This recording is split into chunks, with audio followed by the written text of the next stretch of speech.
ذائقة الموت ثم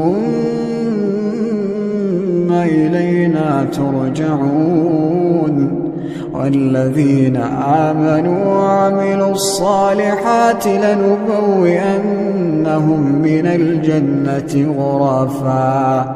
غرفا تجري من تحتها الأنهار خالدين فيها نعم أجر العاملين الذين صبروا وعلى ربهم يتوكلون الذين صبروا وعلى ربهم يتوكلون وكأين من دابة لا تحمل رزقها الله يرزقها وإياكم وهو السميع العليم۔ کہ سال جب بیت جاتا ہے تو میرے بھائی ہماری زندگی کے ایک سال کم ہو جاتا ہے، ہم بڑے نہیں ہوتے، ہم چھوٹے ہو رہے ہیں آہستہ آہستہ جو ہے۔ وقت کی قدر کیجئے میرے بھائیو۔ امام شافعی کا قول ہے رحمہ اللہ کا کہ وقت کی مثال تلوار کی طرح ہے، اگر تم اس کو صحیح استعمال نہیں کرو گے تو تمہیں کاٹ ڈالے گا پھر جو ہے۔ یہ وقت تمہارا ہے اگر تم اس کا صحیح استعمال کرو گے، اگر تم اس کو صحیح استعمال نہیں کرو گے تو یہ وقت تمہارے خلاف استعمال ہو جائے گا پھر۔ اس کی قدر کیجئے میرے بھائیو، ایک ایک لمحہ جو ہمارا گزر رہا ہے، ہم موت سے قریب ہوتے چلے جا رہے ہیں میرے بھائیو، ہم دور نہیں قریب ہو رہے ہیں۔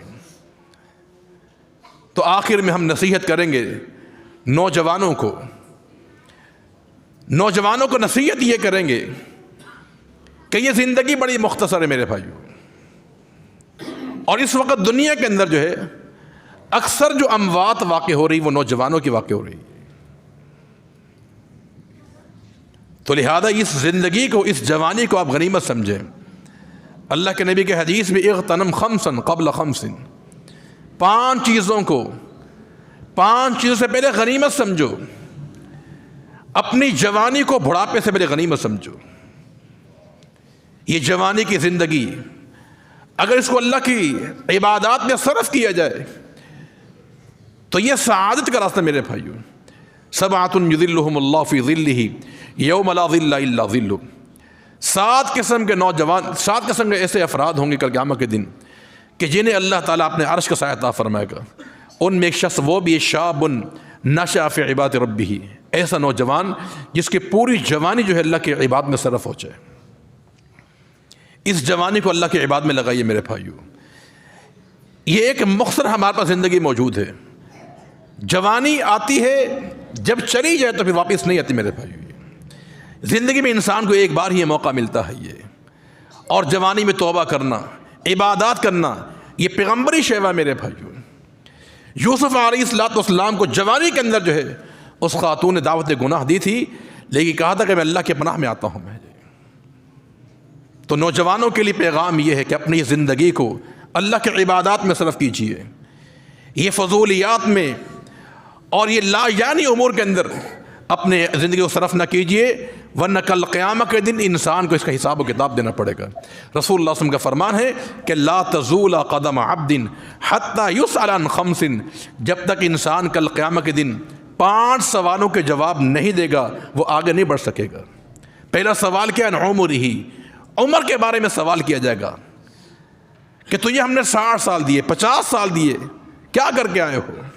اور اللہ کے نبی کی حدیث کہ جس بندے کو اللہ 60 سال دے دے اس کا پھر کوئی عذر قابل قبول نہیں ہوگا۔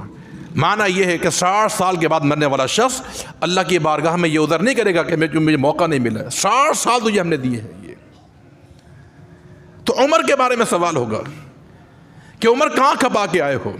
وعن شبابہ فیما ابلاہ، جوانی کے بارے میں سوال ہوگا، تمہیں جوانی کی عمر ہم نے دی تھی، جوانی کہاں گزار کر آیا ہے؟ اپنے دن کے عمل، رات کے عمل، شب و روز پیش کرو اللہ کی بارگاہ کے اندر۔ جوانی کے بارے میں سوال ہو، یہ اللہ کی نعمت ہے میرے بھائی۔ جوانی جو ہے یہ صحت کی عمر ہوتی میرے بھائیو، اور یہ صحت مندی بھی اللہ کی نعمت ہے یہ، تو اس کا صحیح استعمال کیا جائے۔ تو نوجوانوں کو یہ ہمارا پیغام ہے کہ اپنی جوانی کو اللہ کے عبادات میں صرف کیجیے، عبادات میں، جہاد فی سبیل اللہ کے اندر دین کی نشر و اشاعت کے اندر، دینی خدمات کے اندر اس جوانی کو صرف کیا جائے۔ معاذ اور معوذ کا کردار ادا کیجیے میرے بھائیو۔ جنگ بدر کے اندر جنہوں نے ابو جہل کو قتل کیا تھا، عبداللہ بن عمر کا کردار ادا کیجیے۔ یہ ینگ صحابہ کرام تھے میرے بھائیو، جنہوں نے اپنی جوانیوں کو اللہ تعالیٰ کی عبادات میں صرف کیا۔ یہ پیغام نوجوانوں کے لیے ہے، اور دوسرا پیغام بہنوں کے لیے ہے کہ ہماری بہنوں کو بھی ہم پیغام دینا چاہتے ہیں، چونکہ 31 دسمبر کی رات کو جو ہے جہاں یہ نوجوان طبقہ اس برائی میں شامل ہوتا ہے، وہاں پر خواتین بھی موجود ہوتی ہیں، لڑکیاں اس میں موجود ہوتی ہیں، یہ اور فحاشی اور یعنی کو فروغ دیتا ہے۔ یہ اپنی بہنوں کے لیے پیغام یہ ہے کہ یاد رکھنا تم صنف نازک ہو، تم بہت نازک ہو، پھسلنے والی ہو۔ یاد رکھنا تمہاری سب سے قیمتی دولت تمہاری عزت ہے، تمہاری آبرو ہے۔ اگر دنیا میں کچھ تمہارے پاس موجود نہیں ہے، عزت موجود ہے تو سب کچھ موجود ہے۔ اگر عزت نہیں ہے، سب کچھ موجود ہو تو کچھ بھی موجود نہیں تمہارے پاس۔ اپنی عزت کو، اپنے آبرو کو، یہ نگینہ ہے، یہ سپی کا موتی ہے، اس کو محفوظ کیجئے۔ کسی نوجوان کے ورغلے میں آپ نے نہیں آنا ہے۔ یہ چاند تارے توڑنے کی جو باتیں موبائل پہ ہوتی ہیں، اس کسی کی باتوں میں آنے کی ضرورت نہیں ہے۔ یہ تمہارا وہ ہوتا ہے جو شرعی طریقے سے اپنے ماں باپ کو بھیج کر تمہیں نکاح کا پیغام دیتا ہے، اور باپ کی سرپرستی میں نکاح ہوتا ہے، وہ تمہارا سلوہ کرتا ہے۔ یہ خلوتوں کی دوستیاں، یہ موبائل کی دوستیاں کسی کام کی نہیں ہوتی ہیں۔ وہ دن آئے گا کہ آپ کی عزت آبرو ختم ہو چکی ہوگی، پھر وہ کسی اور کو تلاش کر رہا ہوگا۔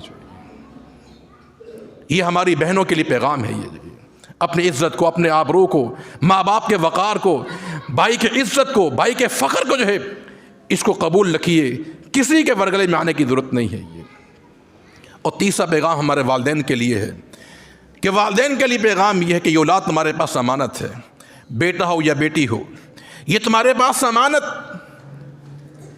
اس کی صحیح تربیت کرنا یہ آپ کی ذمہ داری میں شامل ہے۔ یہ اللہ کے نبی نے کیا فرمایا تھا؟ المرأۃ سیدۃ، فرمایا بیوی سردار ہوتی ہے، سیدہ ہوتی ہے، اپنے شوہر کے پورے گھر کی سردار ہوتی ہے، وہ اس کی اولاد کی سردار، اس کے مال کی سردار ہوتی ہے۔ وہ اس کا صحیح استعمال بیوی کی ذمہ داری میں شامل ہے۔ والرجل، شوہر بھی راعی ہے، ذمہ دار ہے، نگران ہے اپنے اولاد کے تعلق سے، بیوی کے تعلق سے جو ہے۔ تو ماں باپ کے لیے اہم پیغام یہ ہے کہ اپنی اولاد کی تربیت کیجیے، انہیں آج سونے کا نوالا کھلائیے، کوئی حرج کی بات نہیں ہے، لیکن نگاہ بھی رکھیے ان پر، ان کے ایمان کی فکر کیجیے، ان کا کردار، ان کا اخلاق، اس کی فکر مندی ضروری ہے میرے بھائیوں۔ ماں باپ کو یہ تو فکر ہوتی ہے کہ بچہ پڑھنے گیا یا نہیں پڑھنے گیا، اسکول گیا یا نہیں گیا، لیکن ماں باپ کو یہ فکر نہیں کہ میرے بیٹے اور میری بیٹی کا اخلاق کیسا، کردار کیسا، اس کا رہن سہن کیسا ہے، اس کا رویہ کیسا ہے، ماں باپ اسے کوئی فکر نہیں ہوتی ہے۔ یہ تو ماں باپ کے لیے پیغام یہ ہے کہ اپنی اولاد کی نگرانی کیجیے، ان کی اصلاح کیجیے، ہر وہ راستہ جو برائی کا راستہ ہو اس کا سد باب کیجیے آپ جو ہے۔ یہ تو کوئی بات نہیں ہے یہ بچہ بڑا ہو چکا ہے، بچی بڑی، اب کیا کریں، سب کچھ آپ نے کرنا ہے میرے بھائی، یہ ماں باپ کی ذمہ داری بات شامل ہے۔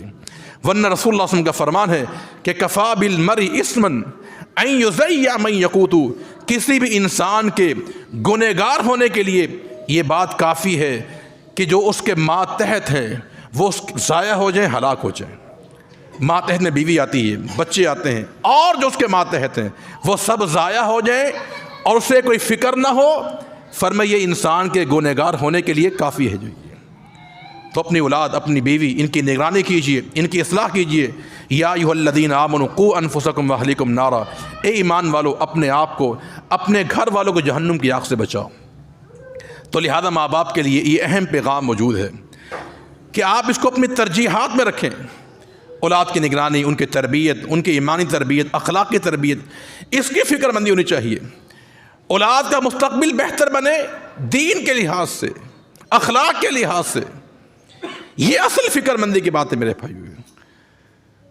ان کی نگرانی، ان کی اصلاح، ان کی دیکھ بھال کرنا، ان کے اخلاق کو بہتر بنانا، یہ ساری ذمہ داری ماں باپ کی ہے۔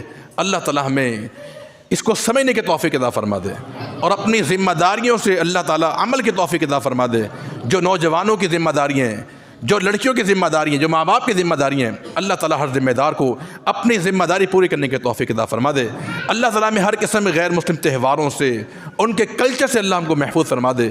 سر کے بال سے لے کے پاؤں کے ناخن تک اللہ تعالیٰ اسلام کے سانچے میں ہمیں ڈال دے۔ اللہ تعالیٰ ہمیں اسلام کے رنگ میں رنگ دے، اور اللہ تعالیٰ ہمیں اسلام کی نعمت سے مالا مال فرمائے، اور دین اسلام پر اکتفا کرنے کی توفیق عطا فرما دے۔ وآخر دعوانا الحمدللہ رب